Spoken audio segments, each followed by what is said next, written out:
Unajua watu ya siasa, they are not prepared to go to heaven. Wanataka waishi hapa, waendelee kufanya madhambi mingi, waendelee kuharibu vitu.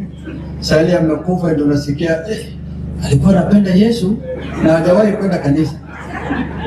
So mimi nimesema asanteni sana, tutarudi tena. Vile gavana yangu amesema juzi tulipoteza baba. Na sisi bado tunaomboleza.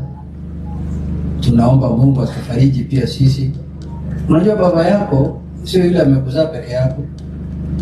Baba yuko na baba mingi. Hata yule amekusomesha ni baba yako. Mwenye amekupeleka kwa siasa ni baba yako. Baba yako akikufa, yule ataoa mama yako pia ni baba yako. Si namna hiyo? Wewe ni baba yako, mazio baba yako. So baba wako wengi. So sisi bado tunaomboleza.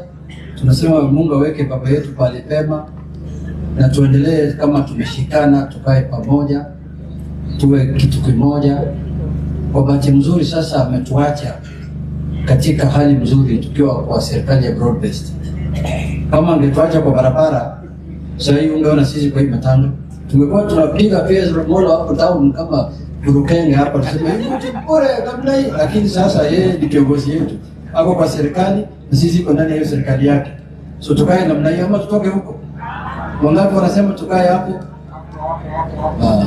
Tutakaa hapo.